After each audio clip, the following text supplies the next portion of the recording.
Hey guys, your boy M.K.S here.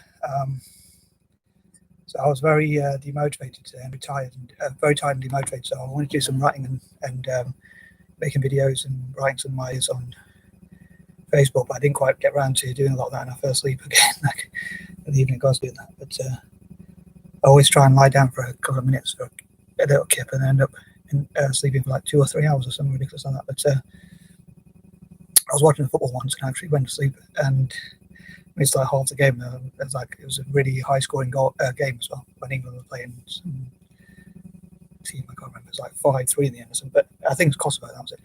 So I thought, I know I'm an old man now. But anyway, at least I did a bit of writing on one of my calendars about Italian football and my ideas for Italian football and all that. And I did a video. So could have been worse, I suppose. But I would have liked to have done more, been more energetic. Anyway. This is a bit of a controversial video, so please forgive me for this. I know some people out there might not like it, especially some ladies, but I hope you'll forgive me, or especially some females of all ages, I suppose. But I know I like my alliteration, so it's Friday, as I talked about. It's like alliteration, something about female privilege on Friday, and I'm sure I've done a video about something like this before, and on a Wednesday, so I'll probably do women privilege or women's privilege, in my opinion. I kind of vaguely remember doing something about this sort of thing before, and I've seen a fellow Eurasian who happens to be female, who I think her name is Lauren Chen or something like that, who did something about checking our female privilege, and she had a few female YouTubers talking about their privilege. I can't remember exactly what it was, but anyway, this is sort of like a counter argument to when they say it's a man's world, or male privilege, white male privilege. Even as a person of colour, I know I talk about a lot of things about people of colour and things like that, but I'm half white, but I don't class myself as white, so I can't really tell you how it's like to be a white male. But as I would see it, my dad could probably tell you, but I can't. Some of my half brothers, if you want to call them now, brothers or half brothers, could probably tell you that, or some of my relatives, cousins, and all that, some of my cousins and whatnot. But anyway, like, to me, I suppose some people might say the grass is greener on the other side. So I thought I'd do this a controversial thing, and I'll talk about freedom of speech anyway. And I thought next week, to make up for it, I'll do something about my heroines, i.e. female heroes who've done a lot of work to help people with dyslexia in Africa, especially, and one or two in Asia as well. And I'd like to make more friends who are supporting people in about raising awareness of dyslexia. So I've gone way off topic. I apologize, but yeah. So I thought to counterbalance it, next Friday I'll talk about my heroines, which are women who do, or females of all ages who do work to raise awareness of dyslexia in Asia and Africa.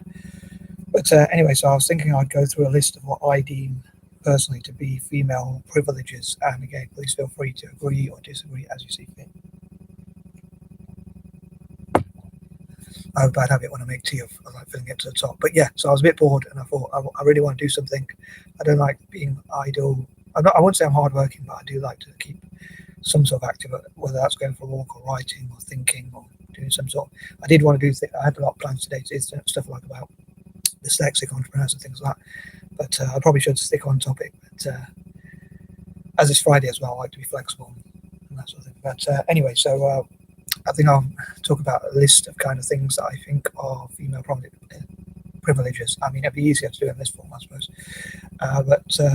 Okay, so here goes. Number one, I think, again, people can disagree or write alternatives or what they think are male privileges or whatever, or even white male privileges if they like, or whatever you want to comment. But I'll say number one, I think, not necessarily in order, but one thing I think which is a privilege for females, especially as they get older, is things like not having to worry about having a job, generally speaking. I think a lot of guys will date or marry a woman who doesn't have a job. And I think, especially with the economy and the markets being what they are, I think there's a lot of challenges for the average working, if you like, man, or especially young guys growing up, who are put pressure on as a male. You're supposed to be the fighter and all that. So I think that's a lot of pressure. So one is like getting a job in the first place, and the second thing is like keeping that job. And again, even if you get a job now, it's harder to get a job, and then it's also hard to keep your job. And I think for me, the way I see it, again, this is my perspective. So I'm just saying the way I see it, from arguing from a point of ignorance, perhaps, in a way, but again, just expressing myself, and I'm prepared to listen to any alternative arguments or whatever. Anyway, I don't really want to offend any viewers, but I just want to be honest. Anyway, I think I talked about how I wouldn't be able to understand what an average, let's say a working class white male, or even middle class white male, or even upper class white male, would what sort of things what experiences they have, for better or worse. But I think for a working class or even a middle class white male, or even black or Asian male, or any male of any color or background, race or religion, the problem they have, is, as males, we're generally expected in most societies to get a job, and now there are so many competitions. So, for instance, in the past, in a rich country like the UK or US, England, Scotland, or whatever, it's a bit complex with the UK.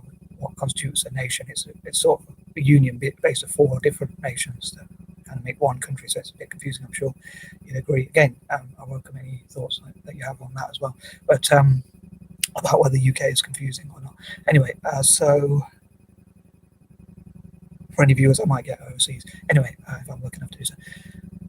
Sorry, I should get to the point. But yeah, so I think the pressures on a white working class, or as I say, a male of any color, race, or religion, whatever, are like immigration, some of it legal and some of it illegal. I'm not saying these things are right or wrong or good or bad. I'm just saying that they do create pressure. I disagree with illegal immigration, but I think legal immigration is fair enough. And Britain did, and America did colonize all these countries. So I think it would be fair if those people could seek safety and careers in countries that colonize them. But anyway, that's a different sort of point. But I do think both illegal and legal immigration means there's going to be more pressure on scarce amount of jobs. That's one thing. Second thing is the economy being the way it is anyway. So there's probably less jobs anyway. So that's another thing. And the economy is going up and down and sort of having recessions, unfortunately, at certain times and things like that.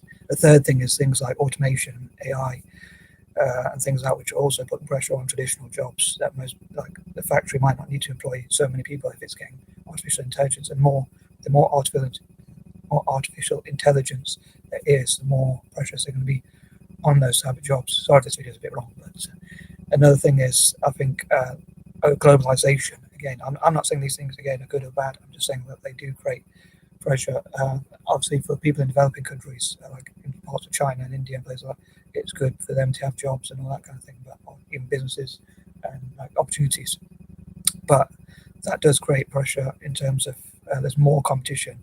There's probably less jobs and there's more competition. So a traditional guy who's expected to work and do a 9 to 5, there's so much pressure on those jobs. I know in a way there's more opportunities in some areas, like you can be a YouTuber if you can make it, or you can do other stuff in social media or online, or make your own websites or things. So there are opportunities if you look for them. So, but for a lot of people who can't get those opportunities for whatever reason, or don't have the confidence, like people with learning disabilities or whatever, so I think there's a lot more pressure, as I say, on getting a job and then on keeping a job and developing a career and things like that. And I think there are probably a few other things that also put pressure on jobs. As I say, the way the economy is, as I say, immigration, some of it illegal and some of it legal, globalization, automation, or whatever you call it, artificial intelligence, machines and things like that. And I can't think of too many other pressures, but and sometimes people might say, like our academic system doesn't really gear us towards future careers or jobs. By the time you finish it, the economy's moved on by that time. So there's a lot of with recession, there's a lot of pressure. So I think being a female, that would be a privilege, not having that pressure about being a provider or having that job, and again, not worrying about getting a job, not worrying about how to keep a job, not being judged on how much money you make. And I think there's a lot of double standards and hypocrisy in society. Like, for instance, people say it's wrong to judge a woman on their looks or appearance, but at the same time, if someone judges a man on their money, it's seen as sort of that's okay, that's sort of acceptable. And I think males are sort of objectified a lot for like our resources, our money and resources, what we can provide, what we can do, and all that sort of stuff. If you judged a woman and said, "What is she offering?" and someone said she doesn't have to bring anything to the table because she's female, but a male has to provide so many things. And I know people like Chris Rock and many other people said this. So that's another thing I think is female well, so I know I've only gone through one, but I think it's quite a big privilege. But another thing is, like, say for instance, if you're a male,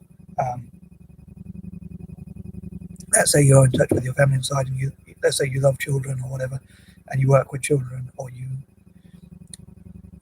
interact with children or something like that, then I think there's a lot of suspicion put on males. There's a lot of suspicion that you might be abusive, or you might be, that way inclined. And I think that's another privilege, that if you're a female, you're expected that that's your maternal sort of thing, and you're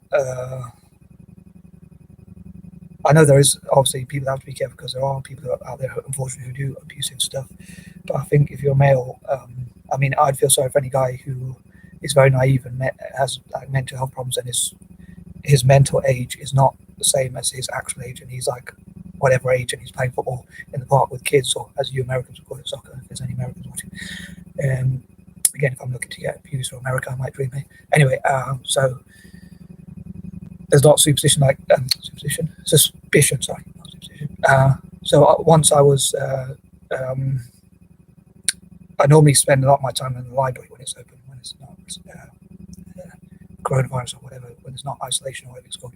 So it was a nice day, and I was walking through the park, and I saw these kids that sometimes I see them when I walk my dog. So I was like, "Oh, do you want to play football?" Rather naively, and we were playing football, and they're like a couple of Chinese kids, and they live in like a restaurant, Chinese that take away where I live. So anyway, at the park, innocently, I was just playing football, and I'm just like a big kid here. People must think this guy's a grown, sorry, excuse my French, a grown, but grown, whatever you call it, chap, and he's playing football with young kids. And but anyway, I didn't think much of it. But then 3 Indian women stood up and said, "Excuse me, do you know each other?" Ignored them for a while, and they were like, "Do you guys know each other? Do you guys?" And they kept asking. I said, "What's the problem?" or whatever. I said, "Oh, what's up?" And they were like, "Oh, we were just wondering if you know each other." And I was like, "Oh, I just know him from when I walk my dog." So they were like, "Oh, we were just thinking about child protection." And I thought, that's they're probably accusing me of something or whatever. Anyway, so they walked off, and they're like that. The kid's mum came along and said, "Oh, they've got to go and do the homework." So I don't know if someone thought there's something weird going on or whatever, but which is fair enough. So anyway, but I afterwards they brought their son or nephew or whatever it was to come and talk to me. This Indian, obviously his Indian chap, and he came along and said, "Oh," I said, "Oh, you're right." I saw him walking. I said, "You're right." He said, "Oh, yeah. Do you know those kids you're playing football with and all that?" I was like, "Oh no, I just know them a little bit before when I walk my dog. I don't really know them properly." Anyway, so they were like, I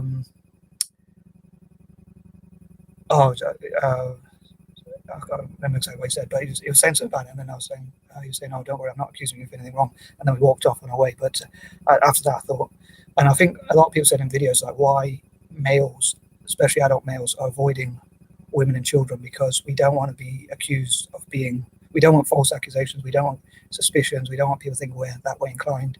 We don't want, a lot of women and children are missing out on sort of mentors or people like that. You have things like the Pence rule, where supposedly that Mike Pence will not meet a woman on their own unless he has like his wife with him or someone with them as a sort of witness, just in case he gets any accusations. And I mean, it's important in a way to have victims to have a voice. And I've gone way off track here, but I didn't really plan this out, so I just was going to roll off a list of things, and this video has gone a bit long, so I'm going to probably wrap it up soon. But it's important to obviously protect victims and give them a voice and all that. But I think a lot of males are fearful that we might get false accusations and things like that. So anyway, I'm probably going to make a part 2 because this video is a bit too long. So please look out for it. And as ever, please let me know any of your views to the contrary or whatever, or whether you agree with me or whatever. And please don't be offended by the message. I'm just being honest. So,